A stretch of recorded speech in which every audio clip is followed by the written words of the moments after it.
Nah, di sini terlihat bahwa nah ini kebalikannya tadi ya, kebalikan dari yang mana tuh? Yang ini nih, komitmen penjualan ya. Dia ingin menjaga cash yang akan diterima, sedangkan apa namanya? Untuk komitmen atau sales ya atas komoditinya itu bukan menjadi perhatian ya. Nah, yang dia coba lindungi adalah cash yang akan diterima di masa mendatang. Oke. Demikian forward extra kontrak dengan janji untuk menjual tembaga dengan harga 300. Oke. Tingkat bunga yang berlaku 1% per bulan. Nah, di sini kalau sudah diketahui ada tingkat bunga, maka nanti untuk forward seperti ini harus didiskontokan ya, teman-teman semua. Harga tembaga yang relevan dengan transaksi di atas adalah sebagai berikut. Oke, ini ya, kita lihat. Jadi harapan dia karena khawatir harga tembaga turun kan, ya, nanti kalau harganya turun itu akan bisa compensate ya, kompensasi gitu kan. Dia masuk ke forward kontrak ya, jadi pasar forward dengan karakteristik kalau misalkan komoditasnya naik, ya dia bisa mendapatkan keuntungan, ya kan? Komoditas naik, dia akan mendapatkan keuntungan. Oke,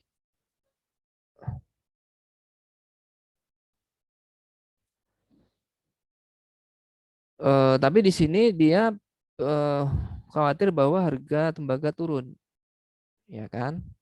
Maka strategi yang digunakan adalah kalau harga turun tetap untung, dia gunakan apa? Teman-teman semua?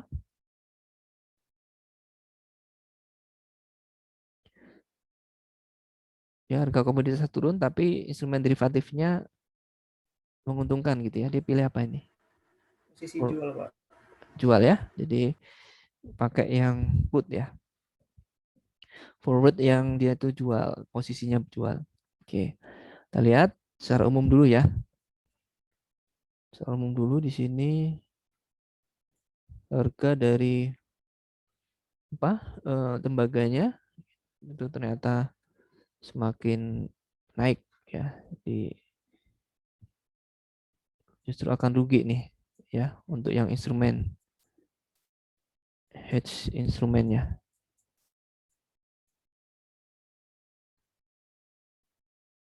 Sorry, ini hedge.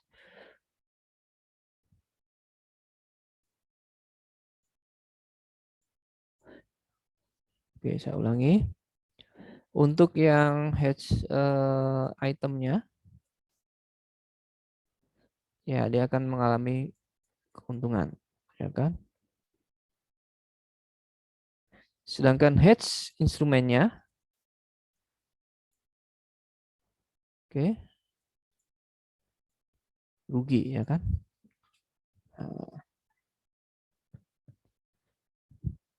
Nah, selisihnya berapa ini nanti? Oke, beda ya. Di sini mirip ya, 10 di sini 10. Oke, ya secara umum mungkin bisa dikatakan efektif. Oke, namun perhatiannya adalah kita lihat di sisi kas yang akan apa namanya diterima ya ketika dia menjual tembaga tersebut. Yang pertama, untuk menghitung forward kontrak tadi, ya itu masih ingat ya. Caranya adalah dengan mendiskontungkan ya, mendiskontungkan setiap akhir bulan. Jadi saat inception ini asumsinya menggunakan apa? Net settlement ya. Pada saat inception tidak ada, ya, tapi saat 1 bulan kemudian itu dihitungnya di sini bukan 1 bulan kemudian ya, triwulan ya. Ini sudah triwulan 4 ya. Triwulan 4 tahun 2011. Nah, dia bergerak di sini bulannya adalah tinggal 9 bulan lagi sampai dengan akhir September 2012 ya. Nah, ini kita hitung nih dengan seksama ya, jangan sampai nanti keliru cara mendiskontokannya. Nah, pada saat pada saat price ya, harga dari komoditas adalah sekian 310, kita hitung dari 300 ke 310 ya, 310 kurangi 300 dan 10 kalikan diskontonya, kalikan juga dengan apa namanya, national amount 100.000 ya, ketemunya 914. Oke ya. Ini untuk yang forwardnya. Nah, kemudian untuk yang tahun berikutnya, tahun berikutnya, oh ya tahun berikutnya ya, triwulan 1 itu kita gunakan forward date ini. Tapi jangan lupa untuk menghitung bulannya itu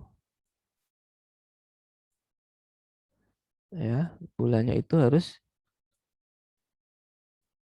dari belakang ya. Dari belakang sampai dengan posisi sekarang itu tinggal berapa bulan. Nah, untuk yang menentukan apa rate-nya ya, rate-nya itu adalah dari tanggal inception forward kontraknya berapa sampai dengan ya tanggal saat ini disusun jurnalnya gitu ya. 300 310 untuk 31 Maret 2012, 300 ke 295. Oke, kita cari nanti. Oke, jadi ternyata di sini nilainya menurun ya. Dari 310 ke 5. Dari 300 ke 295 itu adalah posisi balance-nya sekian. Maka yang kita perlu jurnal nanti di adjustment-nya adalah sekian. Ya. Dan kita gerak lagi ke 30 Juni 2012, ya masih 3 bulan lagi. Ternyata rate-nya itu dari 300 menjadi 290, berarti menurun sebesar 10 ya, menurun 10. Kita kalikan notional amount dan kita kalikan diskonto, ketemunya 970. Ini adalah posisi saldo. Nah, kita adjust di sini, ini adjust ya.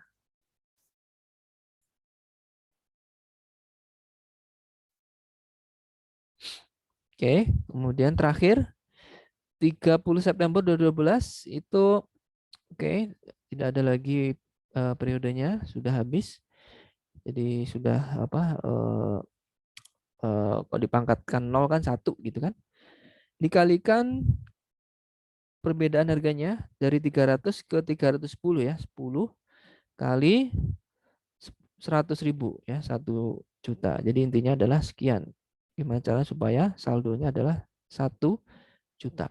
Maka harus di-adjust sebesar 1.970.590. Kenapa? Karena sebelumnya dia saldonya adalah negatif ya.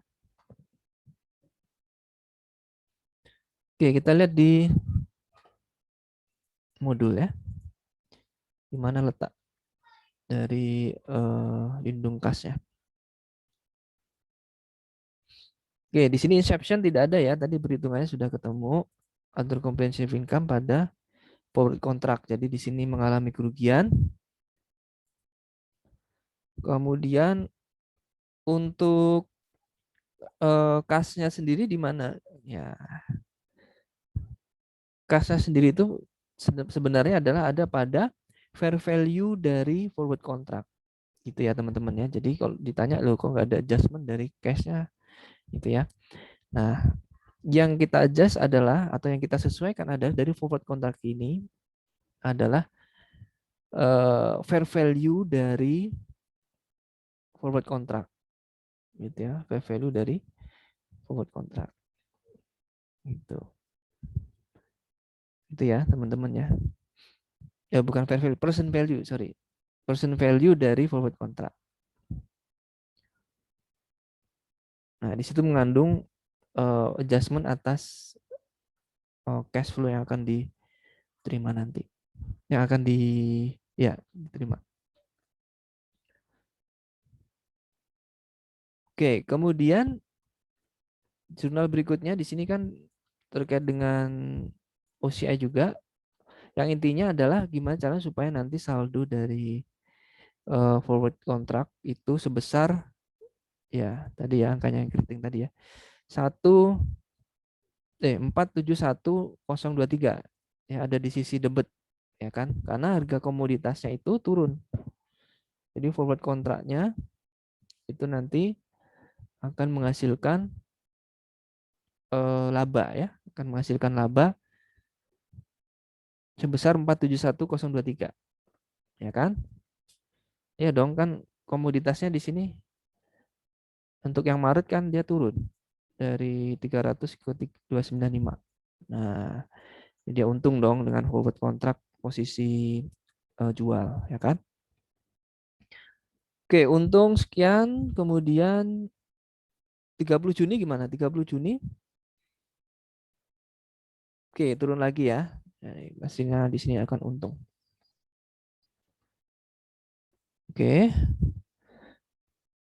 30 September selesai ya. Nah, ini gimana nih cara settlementnya, gimana nih cara menyelesaikan transaksinya. Jadi dia jual dengan harga 310 ya. 310 jumlah tonnya tadi berapa? 100 ya, 10.000 ya, 10.000. Cash pada sales, oke. Kemudian COGS pada inventory 28.900 ya. Kemudian dari forward contract tadi dia akan mendapatkan kompensasi kas berapa, coba kita lihat. Yang pertama di sini jurnalnya adalah sales 1 juta, kemudian OCI pada forward contract dan cash. Ya kan? Ternyata di sini cashnya dia harus keluarkan sejumlah 1 juta. Oke. Ini mungkin langsung jadi satu ya, teman-teman akan pusing. Nah, kita jurnal satu persatu dulu deh gitu kan. Kas, sales, COGS, pada inventory. Oke. Kemudian jangan lupa tadi di saldo akhir Juni itu kan ada berapa? 970 ya. Mana sih? Nah, ini dia. 970, 590 itu tadi didapat dari mana? Dari hitungan di sini bahwa ya kan per 30 Juni itu saldonya harus 970, 590 gitu ya. Nah, ini akan kita balik dulu. Kita balik dulu OCI pada forward contract, baru kemudian nanti OCI pada forward contract yang September ya. Yang September itu kan nanti kan sampai dengan September ya.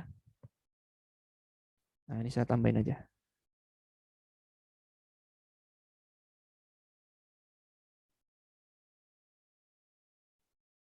Saldo akhir September ya, sampai dengan September.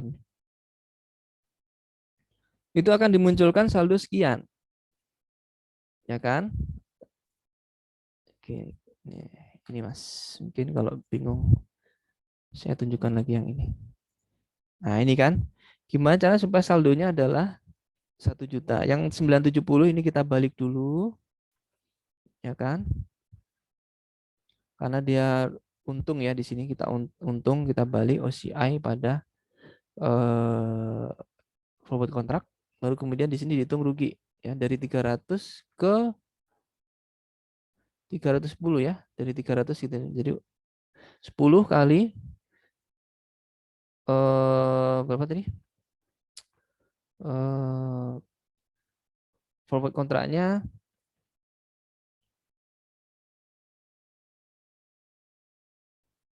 100.000 ya, 100.000 pound ya, 100.000 pound. Nah, ini dia ketemunya adalah 1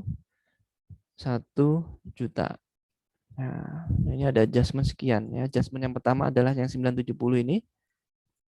Ya kan? Yang kedua adalah yang ini.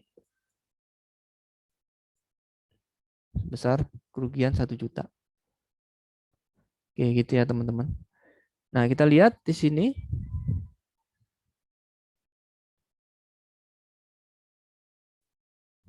Ya.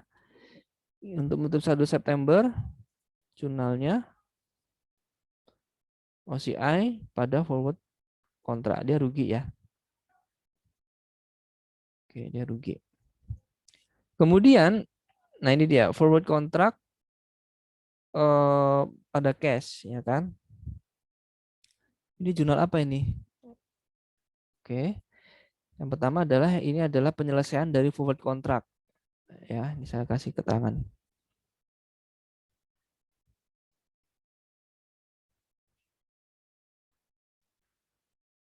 Ternyata dia harus membayar sejumlah kas ya, 1 juta, ya kan?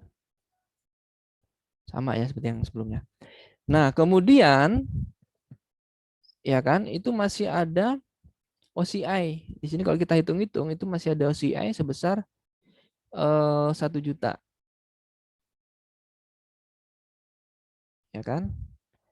Nah, kalau kita hitung-hitung itu ada OCI sebesar 1 juta. Nah, ini nanti akan direklasifikasi ke sales ya. Akan kita reklasifikasi ke sales. Gitu ya.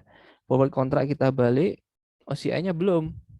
Ya kan? OCI-nya kita balik dengan sales. Ya, makanya jurnal yang panjang ini nanti akan disederhanakan dengan jurnal yang ini dia. Ya.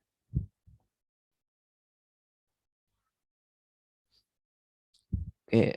Ya pada dasarnya sih tinggal mencari saldo-saldo ini ya, saldo-saldo dari forward kontrak, kemudian OCA. Nah, nanti akan muncul selisih tuh. 1 juta kemana?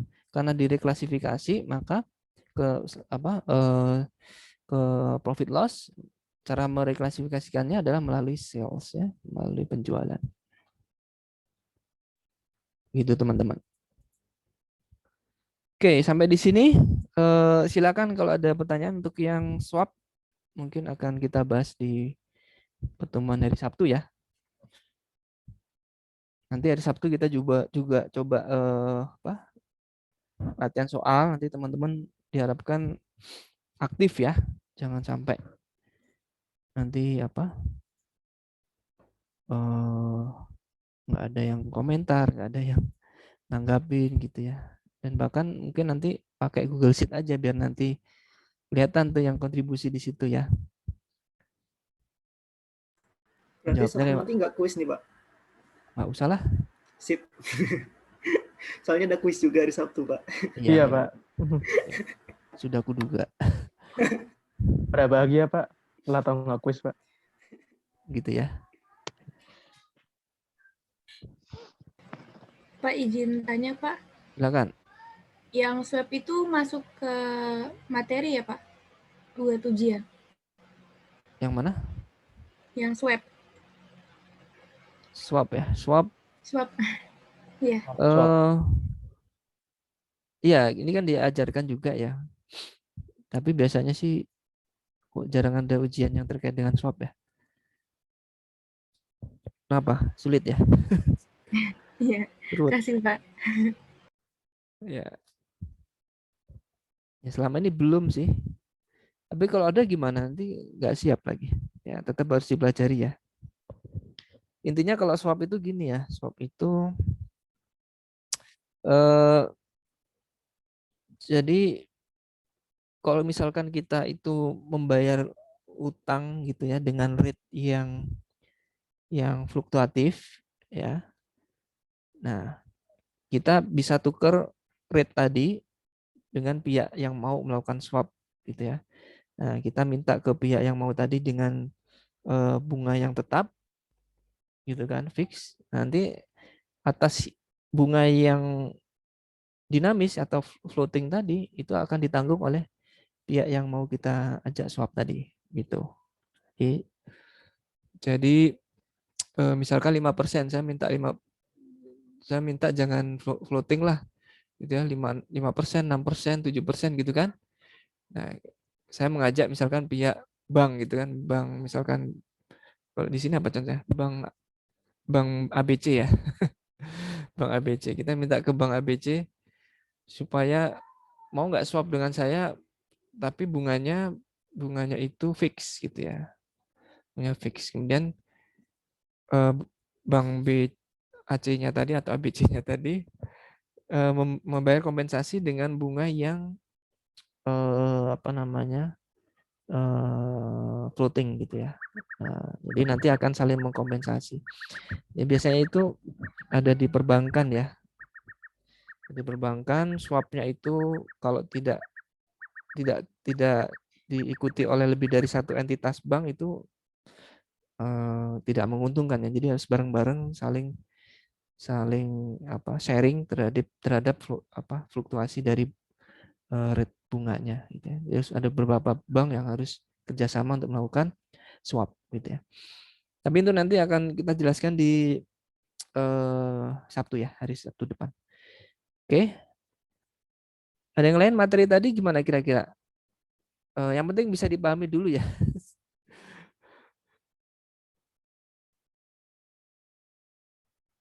Ya. Ya, untuk yang kurang jelas nanti tanya yang sudah jelas ya. Saya pikir tadi sudah cukup saya berikan semua, kecuali untuk yang swap masih nunggu hari Sabtu nanti ya. Baik teman-teman, saya akhiri perkuliahan hari Kamis ini. Terima kasih atas perhatiannya. Selamat siang. Assalamualaikum warahmatullahi wabarakatuh. Salam sehat semuanya ya teman-teman, jaga kesehatan. Waalaikumsalam. Waalaikumsalam warahmatullahi wabarakatuh. Izin live ya. Terima kasih, Pak. Terima kasih ya, Pak. Sama-sama.